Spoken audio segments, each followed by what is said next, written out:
Hello, नमस्ते, good morning all of you. I am Deepali Goyal. स्वागत करती हूँ आप सभी का साइंस मैजिक पर। तो स्टूडेंट्स, आज की क्लास में हम पढ़ने वाले हैं दिल के और अंदर की बातें। हम देख चुके हैं कि दिल कैसा दिखता है, दिल कहाँ पर पाया जाता है, दिल का साइज, दिल का वेट, दिल का शेप, दिल बीच में होता है या दाईं ओर होता है, हर चीज हम देख चुके हैं। आज की क्लास में हम देखेंगे दिल के अंदर की बातें, यानी कि अगर हमारे दिल को बाहर निकाल के देखा जाए तो उसके अंदर कितने कमरे हैं, कितने कोष्ठ हैं। ठीक है, तो सबसे पहले शुरू करेंगे हमारे दिल से। फिर मैं आपको बताऊंगी कि हमारे दिल के अलावा और जितने भी जानवर हैं उनके दिलों में कितने कोष्ठ पाए जाते हैं। तो सबसे पहले मानव की बात करें तो मानव के दिल में देखिए, ये मैंने आपको बाद में समझाने के लिए रखा है। अभी ये देखिए, ये है मानव का दिल, कुछ इस प्रकार का होता है। 4 कोष्ठ होते हैं। ठीक है, इस तरीके से उसमें से आर्टरीज, वेसल्स निकलती हैं। ठीक है, बड़ा ही बुरा सा दिख रहा है, लेकिन आपको समझाने के लिए मैं ऐसे दिल से पढ़ाऊंगी। ठीक है, तो इस दिल को एक बार के लिए भूल जाओ और इस दिल पे आ जाओ। ठीक है, जो भी हम बाद में डिस्कस करेंगे। अभी फिलहाल ये देखो, इसमें कितने चैम्बर है। देखो, एक कमरा, दूसरा कमरा, तीसरा कमरा और चौथा कमरा, यानी कि हमारे दिल के अंदर 4 कमरे, 4 चैम्बर या बोल सकते हैं 4 कोष्ठ होते हैं। इसके अलावा जो पूछे गए हैं आज तक एग्जाम्स में वो देखिए, ह्यूमन यानी मानव में कितने हैं, 4। साइड हट जाऊंगी, स्क्रीनशॉट ले लीजिएगा। रेप्टाइल्स यानी सरीसृप, यानी कि जैसे कि स्नेक, ठीक है, उसमें कितने हैं, 3 होते हैं, यानी कि कुछ इस तरीके का होगा, कुछ इस तरीके का 3 ही चैम्बर होंगे। देन बात करें पक्षियों की, बर्ड्स की, तो उनके अंदर कितने होते हैं, अगेन जैसे हमारे वैसे ही पक्षी के 4। मछली की बात करें तो मछली के केवल 2। ठीक है, मेंढक की बात करें तो मेंढक में फिर 3 आ जाएंगे।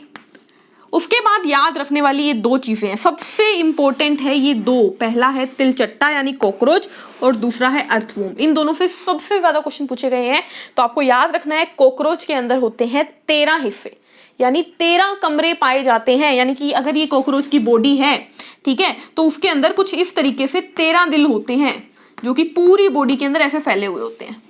तो कॉकरोच के दिल कितने होते हैं, 13। फिर आते हैं केचुआ यानी अर्थवॉर्म, जिसे फार्मर का फ्रेंड यानी किसानों का दोस्त कहा जाता है। उसमें होते हैं कितने, 8। कई बार आपको ये 9 भी मिलेंगे, 7 भी मिलेंगे, लेकिन गलत है, 8 है आपके एग्जाम के अकॉर्डिंग। क्लियर। फिर बात करें मगरमच्छ की, तो मगरमच्छ में 4, और उसके बाद लास्ट हमारे मैमल्स यानी कि हम खुद 4। ठीक है, मैमल्स के अकॉर्डिंग सोचो तो भी 4, मानव के अकॉर्डिंग सोचो तो भी 4। तो ये है हमारे कोष्ठों की संख्या, जो कि आपको याद रखनी है, इन सब की याद रखनी है। और आपके मन में बहुत सारे जानवर आएंगे, बिल्कुल सोचना नहीं है, इससे बाहर एग्जाम में कभी नहीं पूछा जाएगा। ठीक है, अब हम उठाते हैं अपने 4 कोष्ठों को डिटेल में। ठीक है, ये है हमारे 4 कोष्ठ। पहले तो अपने दिल को पकड़ो और राइट और लेफ्ट में तोड़ दो, यानी कि एक है दाया हिस्सा और एक है बाया हिस्सा। तो देखो, जैसे आप कॉपी में बनाते हो ना, वैसे नहीं सोचना। मैं यहाँ पे बना रही हूं तो मैं इसी के डायरेक्शन में खड़ी हो गई। अब जो मेरा राइट वो मेरे डायग्राम का राइट, और जो मेरा लेफ्ट वो मेरे डायग्राम का लेफ्ट। दोबारा सुनो, जो मेरा दाया वो मेरे डायग्राम का दाया भाग होगा, जो मेरा बाया वो मेरे डायग्राम का बाया भाग होगा। अगर मैं अपनी कॉपी के डायरेक्शन में खुद को खड़ा करूं तो, नहीं तो क्या सोचना है। मैं बना रही हूं, मेरे बनाने वाला देखो, जिस हाथ से मैं बना रही हूं, ये कौन सा भाग है, राइट, ये कौन सा भाग है, लेफ्ट। उल्टा कर दो बस, जो मेरा राइट है उसको लेफ्ट लिख दो, जो मेरा लेफ्ट है उसको राइट लिख दो। ठीक है, सबसे अच्छी टेक्निक यही वाली है। तो अब सिंपल सी बात है, देखो 4 भाग बनाए मैंने, तो ये दोनों क्या हो जाएंगे, ये वाला, ये क्या हो जाएगा, ये पूरा भाग हो जाएगा राइट, यानी कि ये वाला कमरा और ये वाला कमरा क्या है, दाया, और ये वाला कमरा और ये वाला कमरा क्या है, बाया। क्लियर है इतनी चीज। ये है दाएं दोनों कमरे और ये है दोनों बाएं कमरे, ये भी बाया। अब इसको देखिएगा, ये क्या है, बाया यानी लेफ्ट, ये क्या है, बाया यानी कि लेफ्ट, ये क्या है, दाया यानी कि राइट, और ये क्या है, दाया यानी कि राइट। अब बात करेंगे एक और चीज की। देखो, दिल के 4 कोष्ठ, 2 राइट में है, 2 लेफ्ट में है, लेकिन ऊपर और नीचे के हिसाब से भी इन्हें बांटा गया है। यानी कि देखिए, अगर मैं ऐसे बोलूं कि ये हमारा दिल है 4 कोष्ठों वाला, तो ऊपर के दोनों को बोला जाता है ओरिकल के नाम से, सॉरी एट्रियम के नाम से। ऊपर के दोनों क्या होते हैं, एट्रियम यानी आलिंद, और नीचे के दोनों होते हैं वेंट्रिकल यानी निलय। अब देखो ये क्या है, कलर के हिसाब से देखेंगे, ये आपको दिख रहा है ये वाला, फिलहाल मैं इसकी बात कर रही हूं। पहले मुझे ये बताओ ये ऊपर है या नीचे है? तो ये आपको ऊपर दिख रहा है, ऊपर वाला क्या होता है? आलिंद यानी एट्रियम। अब मैं मुझे बताओ ये दायां दिख रहा है या बायां दिख रहा है? तो ये है बायां, तो इसको क्या बोलेंगे? बायां आलिंद या लेफ्ट एट्रियम। क्लियर है ये बात? अब इसी के नीचे देखते हैं। इसी के नीचे आपको दिख रहा है हमारे पास ये जो मैंने येलो कलर से कर दिया। अब मुझे ये बताओ ये ऊपर है या नीचे? तो ये नीचे है, नीचे वाला क्या होता है? निलय। नीचे वाला क्या होता है? निलय यानी वेंट्रिकल। और ये दायां है या बायां है? ये है बायां, तो ये होगा बाया वेंट्रिकल या लेफ्ट वेंट्रिकल। क्लियर? चलते हैं अगले पे। अगला देखते हैं हमारे पास ये वाला देखते हैं ग्रीन कलर से। बताओ ये ऊपर है या नीचे है? ये ऊपर है या नीचे है? तो ये ऊपर है। ऊपर का मतलब ये होगा एक आलिंद यानी एट्रियम। और ये दायां है या बायां? ये दायां है, राइट, तो ये दायां आलिंद या राइट एट्रियम कहलाएगा। अब बचता है हमारे पास नीचे वाला एक अकेला, वो क्या है? नीचे है या ऊपर? नीचे है, तो ये क्या होगा? ये होगा निलय यानी वेंट्रिकल। और ये दायां है या बायां? राइट है या लेफ्ट? ये है राइट, दायां, तो इसे बोलेंगे दायां निलय या राइट वेंट्रिकल। बताओ समझ में आई ये बात? अब देखिए बहुत सिंपल एक डायग्राम बना के दोबारा से करके देखते हैं इस चीज को। ठीक है, मैं आपसे पूछूंगी, आप जवाब देंगे मुझे। इसको रब कर दूं मैं। अब मैं आपसे पूछूंगी दायां आलिंद कौन सा है, बायां आलिंद कौन सा है, हम लोग इकट्ठे डिस्कस करेंगे। ठीक है, हम देख चुके हैं राइट कैसे देखते हैं, लेफ्ट कैसे देखते हैं, हम सब जान चुके हैं। अब हमें थोड़ी सी अंदरूनी बातें करनी है। देखो एक बार रिवाइज करें। हमने देखा हमारे दिल के 4 कोष्ठ, हमारे दिल के 4 कोष्ठ, 2 ऊपर वाले जिन्हें आलिंद बोलते हैं या एट्रियम बोलते हैं, 2 नीचे वाले जिन्हें निलय बोलते हैं या वेंट्रिकल बोलते हैं। ये 2 ऊपर वाले भी दाएं और बाएं में बटे हुए हैं, यानी कि एक है दायां आलिंद, एक है बायां आलिंद, यानी कि राइट एट्रियम, लेफ्ट एट्रियम। ये 2 नीचे वाले भी 2 हिस्सों में बटे हुए हैं, एक है दायां निलय, एक है बायां निलय, यानी कि राइट वेंट्रिकल और लेफ्ट वेंट्रिकल। बटे क्यों हुए हैं इसकी बात मैंने अभी तक नहीं की। अभी तक मैंने आपको नहीं बताया कि क्यों ये बटे हुए हैं। तो देखिए ये क्या है हमारे पास? ये है हमारा हार्ट, और ये क्या है? देखिए 4 कोष्ठ। अब देखिए ये क्या है हमारा? पहले ये बताओ ये कौन सी साइड है? ये लेफ्ट है, ये राइट है, तो मैं लिख दूं इसमें लेफ्ट, इसमें भी लेफ्ट, इसमें राइट और इसमें भी राइट, यानी कि दायां और बायां, द और ब से समझिए। इसके बाद देखिए क्या दिख रहा है आपको? ये क्या है ऊपर वाला? ऊपर वाला होता है एट्रियम यानी आलिंद, नीचे वाला होता है वेंट्रिकल यानी कि निलय। ऊपर वाला होता है एट्रियम यानी कि आलिंद और नीचे वाला होता है वेंट्रिकल यानी कि निलय। ये है हमारा दिल।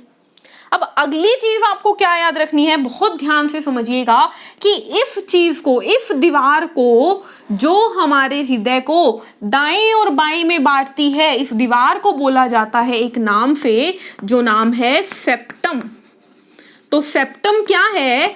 वह दीवार जो कि दिल को दाएं और बाएं यानी राइट और लेफ्ट में बांटती है। अब अगर कोई दाएं और बाएं में बांट रहा है तो कोई तो होगा जो आलिंद और निलय में बांट रहा है।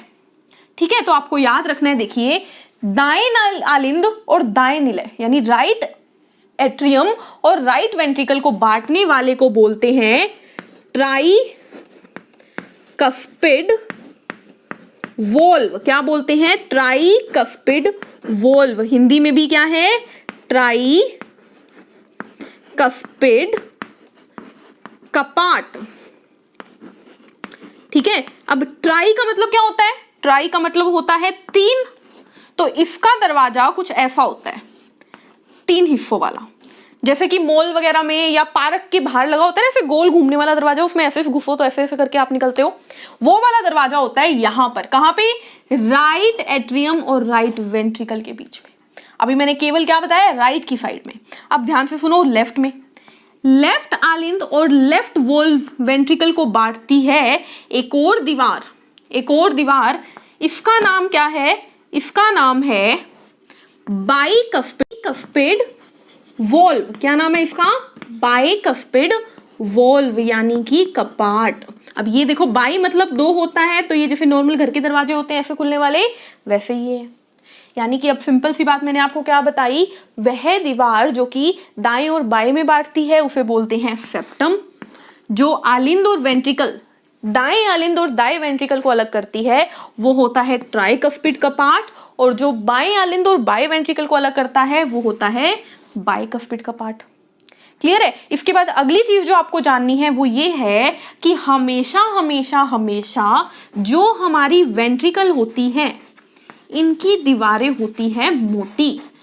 जो हमारे निलय हैं इनकी दीवारें होती हैं मोटी। अब ऐसा क्यों होता है उससे पहले ये जानो कि जब भी दिल में रक्त आएगा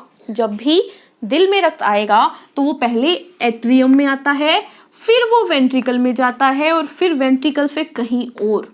यानी दिल में कभी भी रक्त निलय में कभी भी रक्त कहीं से एंटर नहीं करता। सबसे पहले रक्त हमेशा आएगा किसमें?